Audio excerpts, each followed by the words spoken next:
Tonight, there's several big stories as we come on the air, including worries about the state of the American economy as prices soar. And Queen Elizabeth returns home. Breaking news, tens of thousands pay respect as the flag-draped coffin of Queen Elizabeth returns to Buckingham Palace one last time. CBS's Charlie D'Agata is in London. They waited for hours in the rain for this momentous occasion. Plus, why King Charles grew frustrated today during a signing ceremony. Shock on Wall Street. The Dow tumbles 1,200 points as the price of food, rent, and electricity surge. CBS's Nancy Cordes is at the White House. We're making progress. We're getting other prices down as well. But we have more to do.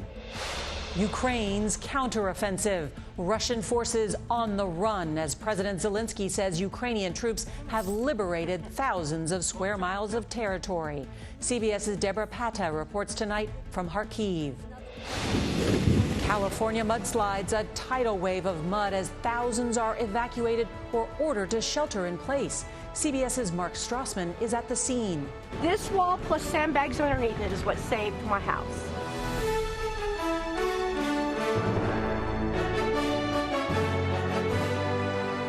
This is the CBS Evening News with Norah O'Donnell, reporting from the nation's capital.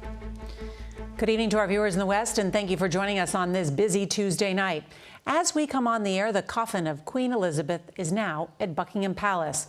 It was an emotional return home as thousands lined the streets of London to catch a glimpse of the only monarch that many of them have ever known. The late Queen arrived at the palace for the final time, her official residence, during her 70-year reign. The day began in Scotland as her coffin was carried from St. Giles Cathedral and driven to Edinburgh Airport for her final journey home.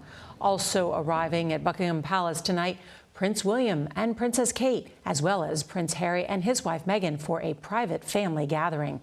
We'll take you to Buckingham Palace in a moment, but first, the big story here in the U.S., another disappointing report on inflation as prices unexpectedly rose in August and remain near a 40-year high.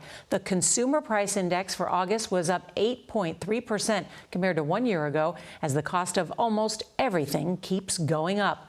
Wall Street reacted with a major sell-off, with the Dow and S&P 500 suffering their worst day since June of 2020. The tech-heavy Nasdaq dropped more than 5%. Well, we've got a lot of news to get to tonight, and CBS's Nancy Cordes will start us off from the White House. Good evening, Nancy. Good evening, Norah. Today. Finally tonight, CBS's Holly Williams on the Queen's colorful sense of style. She was one of the most photographed women in the world, the iconic face of her country, known for her religious sense of duty, her service, and her style. She was such a recognisable figure of quintessential Britishness. Katie O'Malley is an editor at UK's Elle magazine. It was known that she wore these bright colours, whether it be bright yellow or kind of a turquoise blue, so that someone at the back of a crowd, no matter where she was in the world, would be able to spot her and feel that she's had that one-on-one connection. The Queen's signature look barely changed in decades. She loved big hats, sensible shoes and practical handbags. A uniform and a lesson in female power dressing later adopted by others. I suppose what it projects is a sense of purpose. She was a working woman. She was a working woman, and every single time that she went out into the public, she was there in her uniform to work.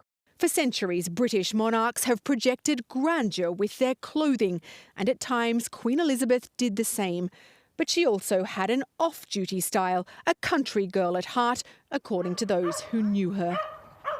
It's that self-confidence in her identity that I think I will always remember as her legacy in fashion. Holly Williams, CBS News, London. And that is tonight's CBS Evening News. I'm Norah O'Donnell in our nation's capital. Good night.